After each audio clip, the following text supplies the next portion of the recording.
guiding you from the control tower. You are now entering training mode. I'll show you how to control your plane and view the HUD in normal mode. I'll begin by showing you how to control your plane. Then I'll explain how to view the HUD. I'll hand the control stick over to you when I'm through with this lesson. Press the Start button if you want to end training mode. Okay then, let's begin.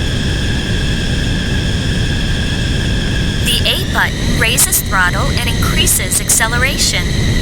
Pressing the A button at 100% throttle turns on the afterburner. The amount of fuel you consume is dependent upon how fast you accelerate.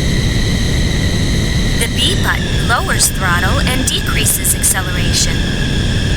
When landing, the L and R triggers move the plane left or right. In normal mode, the landing gear brakes work automatically. When throttle is at its lowest during a landing, the landing gear brakes turn on.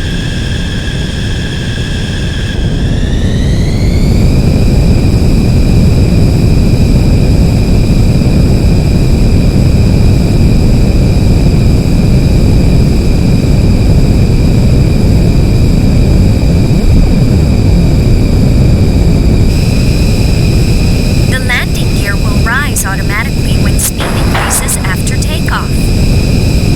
In normal mode, the landing gear will work automatically.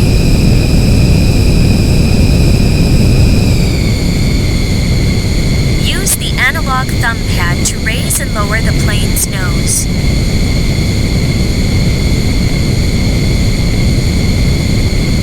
Moving the analog thumb pad left and right adjusts the plane's bank. The plane will continue to bank in the direction you move the analog thumb pad. The plane will continue to rotate if you don't let go.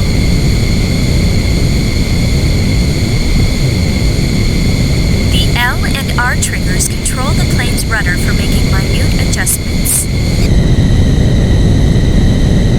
Pressing the digital D-pad up operates the air brake for reducing speed. Each press rotates between on and off. In normal mode, left and right on the digital D-pad switches between three views. Cockpit view is the view from the cockpit.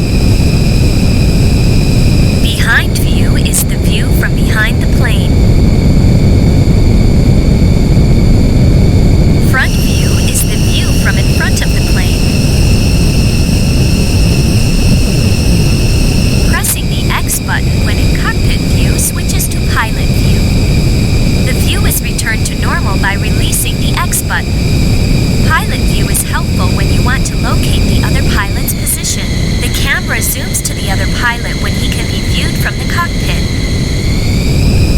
If close enough to see the other pilot, an arrow will appear showing his direction. At the same time, a round mark will appear on radar for the enemy. Go to the Option menu and check out the other views that are available.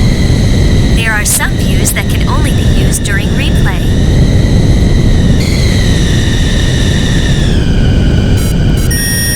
The Y button fires one of your weapons. Your weapons consist of guns and missiles. The computer automatically selects whether to use guns or missiles. Weapons only fire when there's another plane that you can attack. To fire a missile, start by aiming at the enemy plane. The missile sight automatically tracks the enemy plane. Next, press the Y button when the command Shoot appears. To use your guns, start by aiming at the enemy plane. The sight indicates where your shots will go. Make sure you are in range before pressing the Y button. The HUD displays the selected weapon and remaining ammo. That's how you control your plane. Now let's talk about the HUD. This is the speedometer. It displays your speed in knots. 1 knot is about 1.15 miles per hour. This is the altimeter. It displays your altitude in feet. This is the engine thrust meter. output, and 100% is full throttle. This is the heading scale. It shows which direction your plane is facing. 36 is due north. 09 is due east. 18 is due south. And 27 is due west. This is the velocity vector. It shows the direction your plane is heading. This is the pitch scale. It shows how high or low the plane's nose is pointed. This is the whiskey mark. It shows exactly where the nose of the plane is pointed. This is your Mach speed and G's. The upper number is Mach speed and lower is G's. This is your radar. It shows the location of moving objects and important landmarks.